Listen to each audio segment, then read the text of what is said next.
saving the best for last, of course. Hopefully everyone's blood sugar hasn't dropped too low. Yeah. All right. I am Andrew Shao with Niagen Bioscience. We were formerly known as Chromadex for 25 years. Prior to that, about a month ago or a little less than that, we changed our name. Same company, new name. Okay. Here are my disclosures. And so I'm going to take you on a meandering presentation. So hopefully the frustration in the audience will keep everyone awake. Because I know, we still have a panel discussion, I guess. But then there's alcohol. I don't want to keep you from that. So I'm going to talk about a couple of different things. Okay? The first is a little bit about us. And while I'm telling you about us, I encourage you to scan the QR code there. The external research program that we created back in 2013 is something we're very proud of, and it's involves working with a lot of investigators, government, academia around the world, and we circulate a newsletter, quarterly newsletter to the investigators we work with. This one is from December, and it was announcing our 200th peer-reviewed publication that came out of this research program. Pretty impressive for a company that's been in the dietary supplement business for the last 25 years. We are a global company. We consider ourselves global authority on NAD. You'll see why our world revolves around NAD. But what's unique about Niagen Bioscience is that we sell an ingredient to manufacturers, but we also sell the same ingredient in a finished product directly to consumers. So we have kind of a unique perspective from that sense, in that we're doing B2B and B2C business. Okay, so what are bioactives? I don't think we have to torture this because it's been talked about all the time. One thing I would say, following up on what Janet presented earlier, is bioactives are compounds, but consumers take products or foods. They don't take compounds. So that's very important context, I think, for what Janet presented earlier. I will have a slide, I think, that articulates that quite nicely a little bit later. But what I first want to talk about is how I view bioactives. And by the way, Liz, great presentation. We're very fortunate that the past 30 years you've been doing research on lutein has accumulated an enormous amount of data on it, justifying what you're advocating for. But most bioactives don't have that, and there's a lot of reasons for that. But I think they can contribute to nutrition in a different way. So the modern paradigm of nutrition, we've heard already, is not about preventing overt nutrient deficiency. I would also say, from an industry, remember this is industry perspective, that focusing on chronic disease is a lost, I don't want to say a lost cause, a losing battle. Because trying to prove that a bioactive or a mixture of bioactives lowers the risk of chronic disease is like almost impossible. The number of health claims that have been authorized in the US, I'll touch on that in a bit, very, very few disease risk reduction health claims have been authorized in the US or Europe or wherever. Why is that? Well, it's very hard to prove.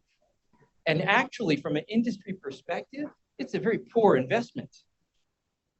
Because in the US paradigm, there's no exclusivity for your investment on claims. So, can we look at some other outcome measures as the basis for developing guidance or recommendations? How about something like health promotion, which WHO characterizes or describes as the process of enabling people to increase control over and to improve their health? It doesn't talk about preventing nutrient deficiency. It doesn't talk about preventing chronic disease. So what really is health promotion? I think it's kind of described in this figure here, where health promotion or health span, increasing health span or resilience are really synonymous. Interventions that improve resilience or health span are health promoting. So this on your left, this figure comes from also the WHO. And WHO would characterize resilience as intrinsic, something called intrinsic capacity.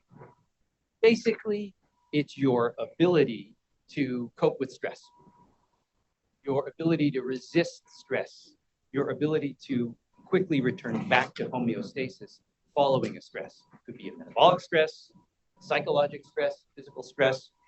So interventions that change this trajectory, we talked about it yesterday about sarcopenia, that trajectory, what can we do to intervene to change that trajectory? Well, this is where adding bioactives to the diet, I think, can change that trajectory depending on what outcome you're talking about. And the NIH has established a working group around this, as many of you know, the Trans NIH Resilience Working Group. And it's based on this premise where there is a stressor, a challenge of some type to the system, and there is a response, and there's a way to measure that response. How well you resist the perturbation that the stress imposes is an indicator of your health status. So interventions, supplementing or adding bioactives to the diet that help you to cope better, help the system cope better, would be health promoting, and they can be measured. WHO talks about different domains. So cognition, emotion, there's a metabolic domain, psychological, sensory, like vision, for example, and Liz alluded to it. There are studies looking at the impact of lutein supplementation on visual function, not just on the risk for AMD or cataract, but on actual visual function like glare recovery. So a stress would be a bright light. How well your eyes respond to that bright light and recover is an indicator of the health of the eyes. So the question is then, could recommended intakes or dietary guidance be based on these kinds of outcomes and not only on chronic disease-related outcomes? From an industry perspective, it's very attractive because these kinds of studies are imminently more feasible because they're not as long. Chronic disease takes decades to develop and is cost prohibitive, which is another one of the reasons why we have very few health claims, because elucidating that relationship between a bioactive and a chronic disease is prohibitively expensive. So these are some common stressors from actually everyday lifestyle exposures, like sitting in conferences all day and not moving, except if you take a walk in the middle of the day. Let's see, consuming alcohol after the conference is done is another stressor. There's environmental factors, of course, like smoking, excess sun exposure. These are all types of metabolic stress, and they have impacts on various tissues in the body that can be actually measured in a way, I don't necessarily say acutely, but it's not to the same degree as a chronic disease, which takes many decades to manifest. And therefore, maybe we use other means to try to estimate that. We might use biomarkers. We might turn to other types of studies that shorten the time and reduce the resources, but they provide less insight in terms of cause and effect. Okay, so quickly transition to our world, my world, for the past 6 years. It has centered around this essential coenzyme, which is present in every cell in the body, and actually is linked to sarcopenia as well. And I'll have to talk to Roger more about that because it's understudied, the role of NAD in sarcopenia. But most of us know it as from biochemistry class as helping to produce ATP, redox, electron transfer. But actually, it plays a very important role in repairing cell damage, repairing DNA damage. That we incur when we're exposed to those metabolic stressors I showed before. And it turns out that aging and exposure to the metabolic stressors disrupts NAD metabolism. It consumes NAD because of enzymes that get upregulated for repair purposes. It also declines with age. And it turns out that metabolically active tissues, the brain, skeletal muscle, the heart, the liver, are very heavily NAD dependent. And we were talking about status earlier. Michael was talking about status. You really can't measure the body's NAD status because it varies by tissue and your exposure to different types of stress. So, but the idea is that by boosting NAD levels or maintaining NAD levels with age, we can improve the resiliency of these highly metabolic tissues that are very NAD dependent. There's different ways to do that. So if we fasted for the entire conference, we'd boost our NAD levels a little bit. Our walk today, yeah, a little bit of moderate exercise helps to raise NAD levels, or you can supplement with NAD precursors, which are basically forms of vitamin B3. Now, nicotinamide riboside is not officially a form of vitamin B3, so I've shoved it into the bioactive category here for the sake of my talk. But there's a number of different studies, and I've chosen one here to show you that was done in peripheral artery disease patients who supplemented with, this was actually 1,000 milligrams of NR per day. So they did 3 groups. They did placebo, an NR group, and NR plus resveratrol. And you probably can't see the table at the bottom, but what it shows is that their 6-minute walk distance was further on NR. The addition of resveratrol did not help. In fact, it hindered it, and placebo did the worst. Excuse me. Placebo did the worst, and so it was about a 17-meter distance between the NR group and the placebo group, and this was for 6 months.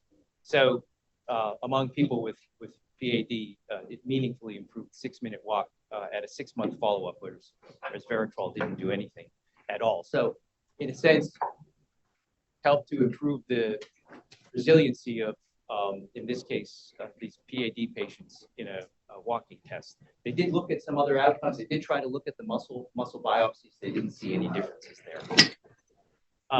Transitioning to another bioactive and a different type of stress. These are a study done in soldiers. And what they did was supplement with 12 grams of beta-alanine 2 weeks prior to a very grueling 24-hour simulated military exercise. And then they measured a bunch of things, and basically it showed that beta-alanine helped to maintain the performance indicators. So the placebo group did worse in everything that was measured in terms of soreness and fatigue, visual reaction, errors on reaction time, and then they had these poor soldiers have to run a 1-kilometer race at the end of the 24-hour period, and the placebo group was much slower.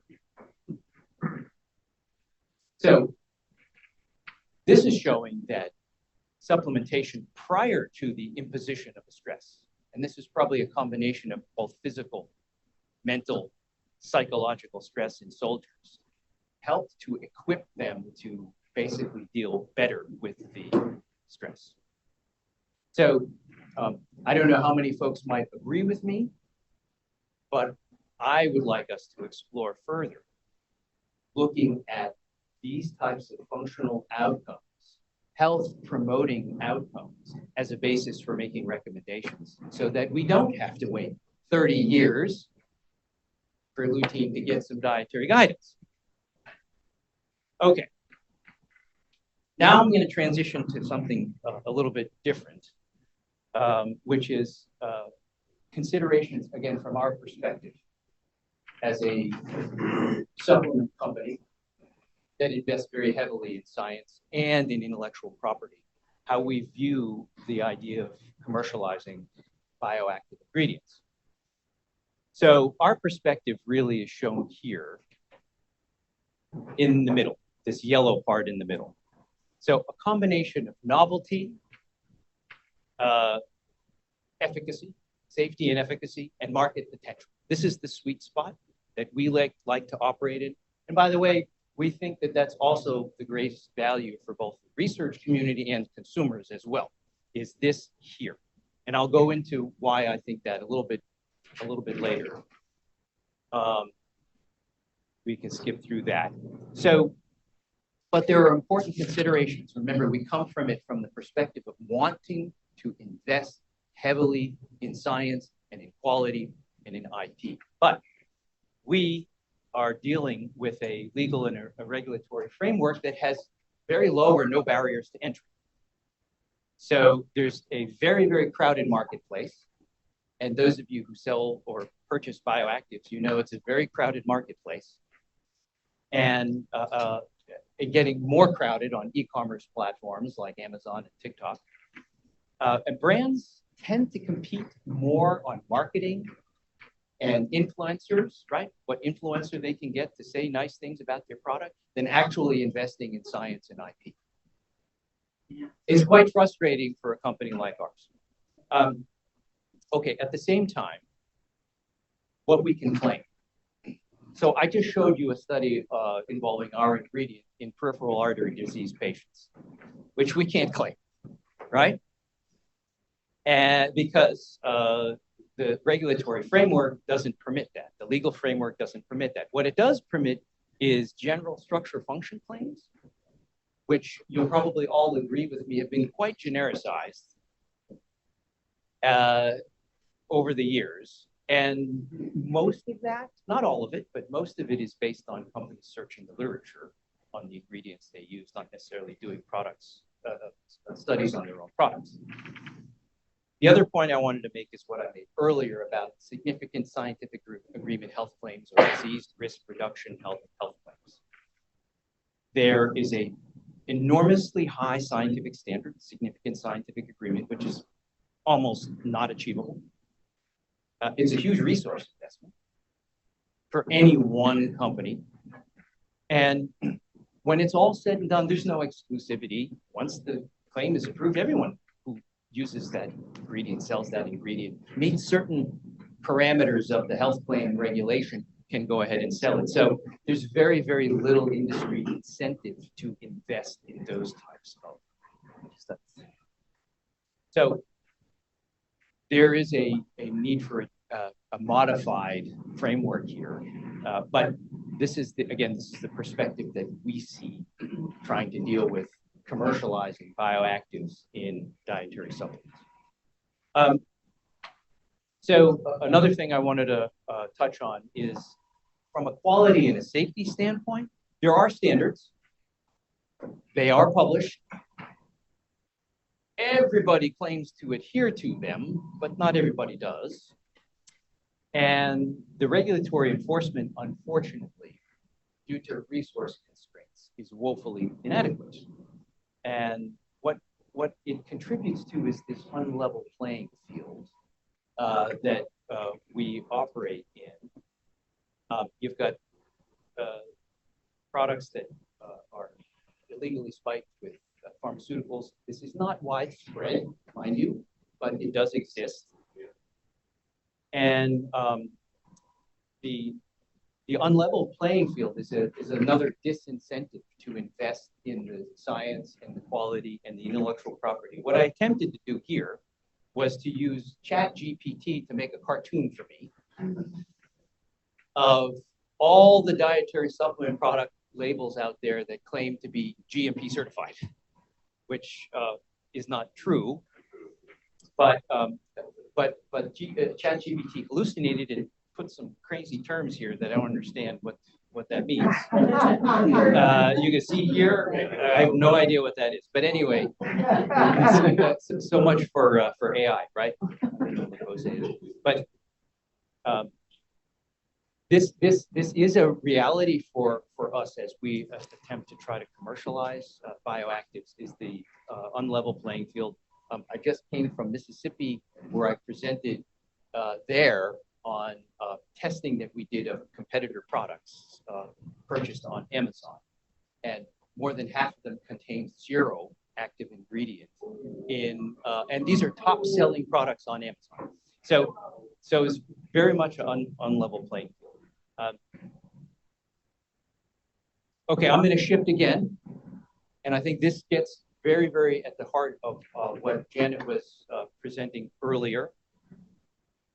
And what I said earlier is that consumers don't ingest compounds, they ingest products. Finish up. And so I was fortunate to be part of this systematic review. What I want to point out, the obvious, obviously, is that drinking green tea is very, very different than consuming a concentrated extract. But let me show you one thing we came up with is a different upper level for EGCG, whether it's taken in a bolus dose, right, 338 milligrams, versus consumed as tea, 704 milligrams. It's actually a different dose.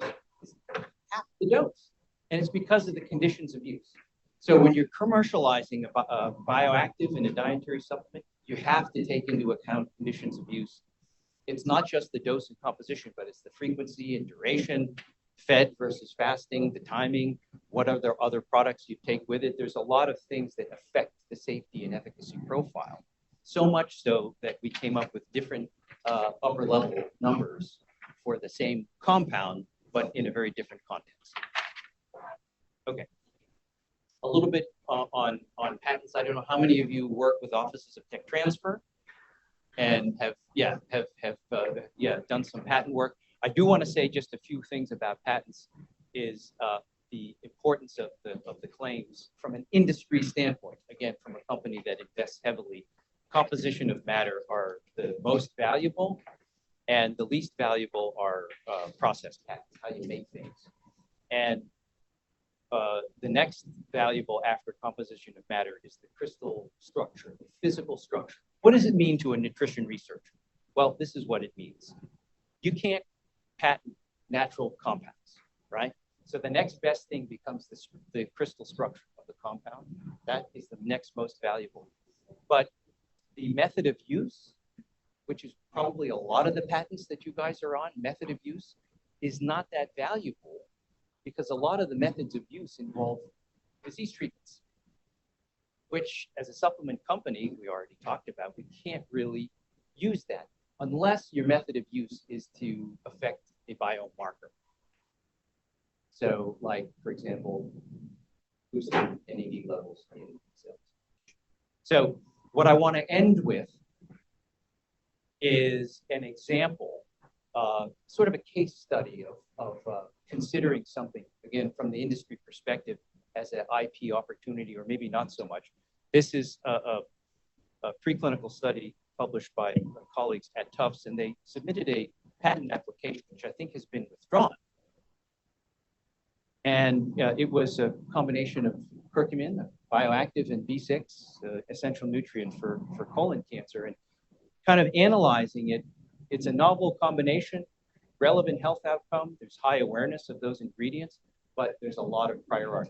In other words, there's been a lot of work already done. It'd be very difficult to get a patent granted, very narrow patent coverage.